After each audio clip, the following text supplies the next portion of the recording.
Clifford, please raise your hand and make sure you have your line muted unless you're asking a question. First question will go to Dan Savage, OrlandoMagic.com.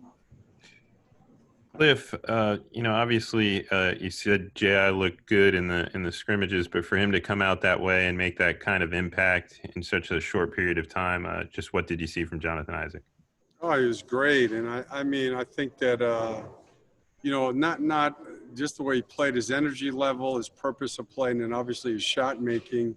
But I think the nicest thing or the best thing is just what a lift he gives the team. You saw when he came out how happy guys were, in the locker room after the game, and it just was good to have him back and have him on the floor. Josh Robbins, The Athletic. Steve, as you know, J.I. played 7 minutes. What does that indicate about how you intend to employ him on Friday?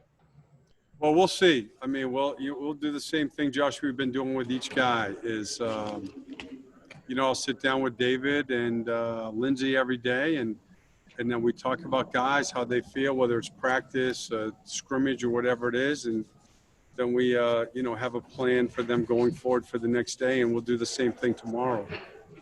Assuming that he continues to feel good and has no adverse effects, could you envision playing him Friday? I don't know, Josh, until I talk to David. Jamie Say, Channel 6. Coach, just overall, what were your thoughts on your team's offense today? I thought good ball movement. Obviously, we made a bunch of threes, and I think we were 7 for 10. Well, I think Gary Clark made 3 of them in the third quarter. But I thought we moved the ball. I thought we were inside out, and I think the last 2 games our ball movement's been pretty good. The ball hit the paint a lot more before we shot against the Lakers than it did against the Clippers, and I thought we were pretty inside out tonight. Roy Perry, Orlando Sentinel. Steve, how did you assess Markel's performance tonight? And I know you mentioned taking a look at J.I. How do you think Markel will fit into Friday's plans? We'll do the same thing, Roy. We'll sit down with David, and we have, we're going to take tomorrow off. Tonight was 7 days in a row for our guys, which we normally don't do. But it's the same thing. I mean, until we sit down with David, see how Markel, J.I. feel tomorrow, then we'll, make decisions going forward. Nick Friedel, ESPN.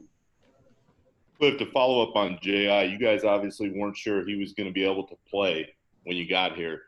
Were you surprised at how well he was able to fit in, given how limited his time has been while he's been rehabbing? Yeah, to a certain degree, but he's he's a student. He stays on top of everything that's being done, and he has a great idea of our offense and our defense. So organizationally, I wasn't surprised. I think it was his shot making. And I think the other part of it is we're like every other team. I was just talking to Michael about their group. We've had some guys who were able to be in Orlando the whole time. As soon as we were able to open up Amway again, some guys were there the whole time. Other guys, because they were away and had to come back, they were there part of the time. And the guys that were there the whole time, and J.I. was one of them, they do have a big advantage. They're definitely ahead of the other guys. And he was going twice a day a lot of times. First guy in the morning, and then he would come back in the afternoon. So he has put in a tremendous amount of work. And again, he's super bright. Pat Welter, Spectrum Sports. Steve, as you begin, the official restart schedule here now and what's hopefully your second straight playoff appearance, what should the expectation be about, how far you guys go and how much the team develops here with this playoff experience, hopefully?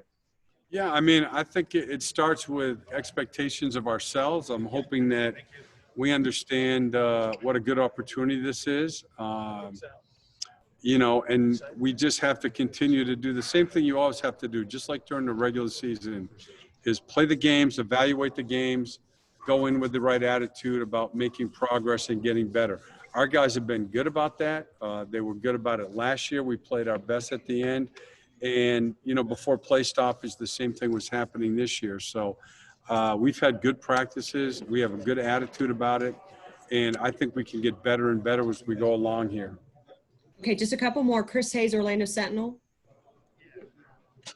Hey, Cliff, how'd you feel about the defense overall, and then specifically the transition off made baskets? Well, you know, we scored off our defense a little bit. I mean, they made a bunch of threes. You know, our closeout game wasn't what it needs to be. You know, and you know what? I'll be honest. I'm gonna have to watch the film on that, Chris, to make a more definitive answer. But I think our pick and roll and our dribble handoff defense has been better. You know, each game, and that's one of the things I'm interested in watching on the film tonight. Josh Robbins, Athletic. Steve, there was a sequence there where J.I. Euro stepped through the lane on his way to the hoop. That was the same kind of play where he got injured. The fact that he went back to a Euro step tonight, what does that tell you about his confidence level and how he feels? Oh, I think he feels really good. I mean, he's an exceptional worker. You know, the performance team has had a great plan for him, and he's diligent. You know, whatever he's asked to do, he does extra. And so I don't think that there's going to be anything in terms of movements or stopping or starting that he hasn't done, you know, with the team. I mean, they're incredibly thorough, very knowledgeable. I think gives him confidence that he's prepared to go out and play. Okay, thank you so much, Steve. Thank you.